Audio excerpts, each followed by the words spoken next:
Hello friends, स्वागत है आपका चैनल पे। आज हम अपना 5वां लेसन यानी कि कैलेंडर लेकर के आए हैं।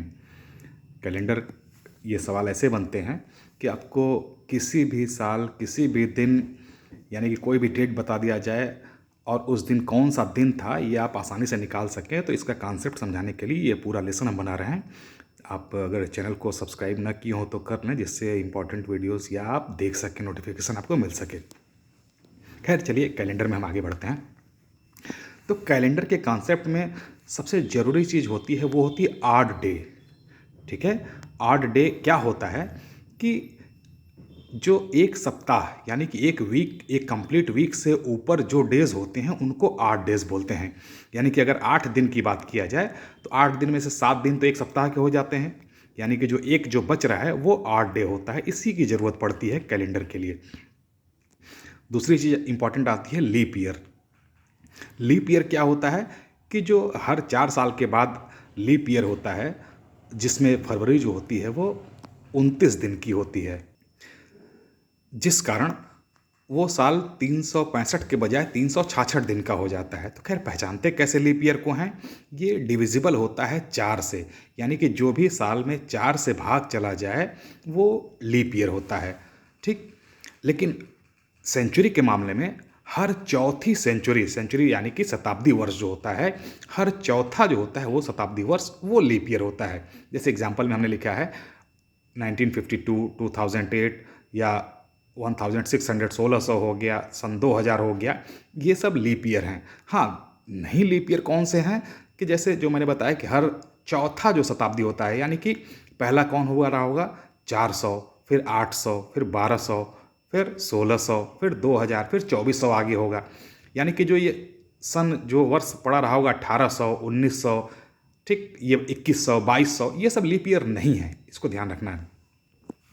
उसके बाद ऑर्डिनरी ईयर क्या होते हैं कि जो भी वर्ष जो होते हैं जो लीप ईयर नहीं होते हैं वो ऑर्डिनरी ईयर कहलाते हैं, यानी कि सामान्य वर्ष कहलाते हैं। ठीक, अब ऑड डेज जो होते हैं इनको हम काउंट कैसे करते हैं, इसका मेथड क्या है? अब देखिए, सबसे पहले आया हुआ है कि एक ऑर्डिनरी ईयर, एक ऑर्डिनरी यानी कि जो सामान्य वर्ष होते हैं उसमें दिन होते हैं 365। ठीक है, 365 दिन का मतलब होता है कि 52 सप्ताह और एक दिन। तो जो 52 सप्ताह तो पूरे पूरे हो गए, जो एक दिन जो बच रहा है यही जो एक ऑड डे होता है, यानी कि एक ऑर्डिनरी ईयर में ऑड डे जो होता है वो 1 होता है। अब लीप ईयर की बात कर लें कि एक लीप ईयर जो होता है उसमें 366 दिन हो जाते हैं। क्यों? क्योंकि फरवरी 29 की हो जाती है। तो इसमें 52 सप्ताह हो जाते हैं और 2 दिन एक्स्ट्रा हो जाते हैं, यानी कि इसमें ऑड डेज जो होते हैं वो 2 हो जाते हैं लीप ईयर में। इसी तरह आगे अगर हम 100 साल की बात करें 100 ईयर्स में, तो 100 ईयर्स में जो हमारे ऑर्डिनरी ईयर हो जाएंगे वो कितने हो जाएंगे? 76 ऑर्डिनरी ईयर हो जाएंगे और 24 जो होगा वो लीप ईयर हो जाएगा। तो 76 ऑर्डिनरी में तो एक ऑड डे रहेगा, तो इसीलिए आगे 76 गुणे 1 किया गया है, प्लस जो 24 लीप ईयर हैं उनमें 2 ऑड डे होते हैं, तो 24 गुणे 2 किया गया है। तो ये जो होंगे जुड़ करके 124 ऑड डेज हो जाते हैं 100 सालों में। यानी कि अगर 124 जो 8 डेज जो आगे आ गए उनको भी अगर आप सप्ताह में यानी कि 7 से भाग दे देंगे तो 17 सप्ताह आपके पूरे पूरे 17 वीक्स जो है पूरे पूरे निकल जाएंगे और 5 8 डेज उसमें निकल जाएंगे। यानी कि अगर 100 सालों की बात किया जाए तो उसमें 5 8 डेज हो गए। इसी तरह 8 डेज निकाल लेंगे हम 200 सालों की बात करें तो चूँकि 100 साल में 5 था तो 200 साल में 5 गुणे 2 यानी कि 10। तो 10 का मतलब कि एक सप्ताह 7 निकल जाएगा तो 3 ऑड डे बच जाएंगे। 300 सालों की बात करें तो 5 गुणे 3 यानी कि 15, 7 दूना के 14 निकल जाएगा, यानी कि एक ऑड डे बचेगा।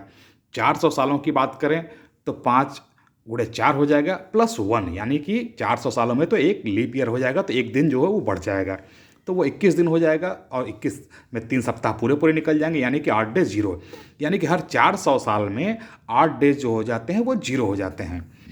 तो 400 पे 0 हो जाएंगे, फिर 800 साल में 0, 1200 साल में 0, 1600 साल में 0, 2000 साल में 0, यानी कि इन सालों में 0 8 डेज हो जाएंगे।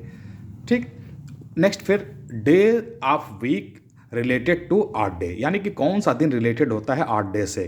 तो नंबर ऑफ जो 8 डेज होते हैं, अगर 0 आया तो संडे होता है, 1 आया तो मंडे, 2 आया तो ट्यूसडे, 3 आया तो वेडनेसडे, 4 आया तो थर्सडे, 5 आया तो फ्राइडे, 6 आया तो सैटरडे। ठीक, एक यहीं पे एक ओरल क्वेश्चन मैं बता देता हूँ कि जैसे आपको पता है कि 1 जनवरी सन 1 को क्या दिन रहा होगा। ठीक, तो 8 डे हो गए, इसमें क्या 1 शुरुआत का पहला कैलेंडर, तो वो दिन मंडे रहा होगा। या जैसे अभी आपको पता चला कि सन 2000 जो है, सन 2000 में 8 डेज कितने हो गए थे, 0 हो जाएंगे। ठीक, यानी कि 1 जनवरी सन 2001 को कौन सा दिन रहा होगा, तो 8 डे हो जाएगा 1 हो जाएगा, यानी कि आपका दिन कौन सा पड़ जाएगा, मंडे। अगर 2 जनवरी की बात किया जाए तो 8 डे 2 हो जाएंगे, तो दिन हो जाएगा ट्यूसडे। खैर, आगे बढ़ते हैं। अब एक एग्जाम्पल लिया जा रहा है कि 15 अगस्त सन 1947 को कौन सा दिन था, कैसे आप सॉल्व करेंगे क्वेश्चन को। ठीक, तो 15 अगस्त 1947 की बात की जा रही है, यानी कि इसके पहले आपको 1946 साल हो जाएंगे। ठीक है, और उसके बाद बाकी जो पीरियड हो जाएगा 1 जनवरी 47 से लेकर के 15 अगस्त 47 तक। तो 8 डे, पहले तो आप 1600 सालों में तो जानते हैं कि 400 में 0, 800 में 0, 1200 में 0, 1600 में 0, तो 1600 तक का तो पता है कि 0 हो जाएगा। उसके बाद आगे 1900 तक, यानी कि 300, पहले सैकड़ा वाला पूरा निकाल लें। 300 सालों की बात करेंगे तो 300 सालों में, अब 100 सालों में 5 दिन होता था, तो 300 सालों में 5 गुणे 3 यानी कि 15, तो 15 में से 14 निकल जाएगा, 7 दूना के 14, तो बच जाएगा 8 डे। ठीक, यानी कि नेक्स्ट 300 सालों में आपका 8 डे हो गया 1। ठीक, अब 8 डे, ठीक, अब 1900 तक का तो हो गया, अब 46 साल और बचे, तो 46 साल में जब देखेंगे तो आप उसमें 11 लीप ईयर पढ़ेंगे और 35 जो है वो ऑर्डिनरी ईयर पढ़ेंगे। ठीक है, वो 4 से कैलकुलेट होते हैं, तो 11 लीप पढ़ जाएंगे और 35 ऑर्डिनरी।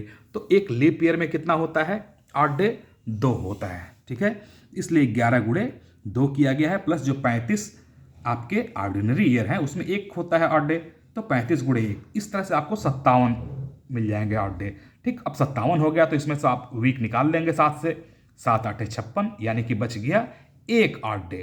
ठीक है, अब हम कहाँ तक पहुँच गए हैं, हम 1946 तक पहुँच गए हैं। अब 47 का है, अब 46 तक में कितने 8 डे हो गए, तो आपके कितने हो गए, ठीक है, 0 + 1 यानी कि 2 8 डे हो गए। ठीक है, 1600 तक 0 थे, अगले 300 में 1 था, और 46 तक में 1 हो गया, यानी कि आपके अभी तक 2 8 डे हो गए 1946 तक। अब आगे कैलकुलेशन करना होता है कि डेज टिल 15 अगस्त। अब 15 अगस्त तक के आपको डेट निकाल, ध्यान से सुनिएगा कि 15 अगस्त तक का डेट कैसे निकालेंगे। तो आपका जनवरी हो गया 31 दिन का, फरवरी हो जाएगा 47 है तो 28 दिन का, मार्च 31 दिन, अप्रैल 30 दिन, मई 31 दिन, जून 30 दिन, जुलाई 31 दिन, और अगस्त में 15 तारीख को निकालना है तो 15 लेंगे। इनको जब आप टोटल करेंगे तो ये 227 दिन आता है। तो एक आप इस तरीके से कर सकते हैं, या आप हर महीने का भी 8 डेज निकाल सकते हैं। किसी जनवरी की बात करें तो जनवरी में 31 की जनवरी होती है। ठीक, तो 7 से आप देख लें, 7 चौके 28, 29 30 31, 3 8 डे हो गया। फरवरी 28 का था तो 7 चौके 28, कोई नहीं।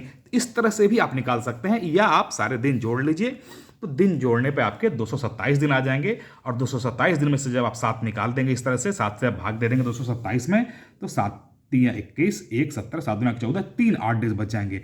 यानी कि आपके 3 8 डेज ये हो गए 15 अगस्त तक 47 में। ठीक है, तो अब टोटल 8 डेज कितने हो गए, 2 + 3। ठीक है, 1946 तक 2 हो गए थे और 15 अगस्त तक 3 हो गए, यानी कि 5, और 5 8 डे आ गए। तो अब आप आ जाएंगे कि 5 में कौन सा दिन पड़ता है, तो 5 में दिन पड़ता है फ्राइडे। ठीक है, यानी कि 15 अगस्त सन 1947 को कौन सा दिन था, वो दिन था शुक्रवार। ठीक है, आपको इसमें कंफ्यूजन हो सकता है कि आप मान लीजिए सब चीज़ें तो आप याद कर लेंगे, नंबर ऑफ डेज 0 पे संडे पड़ता है कि 1 पे मंडे पड़ता है।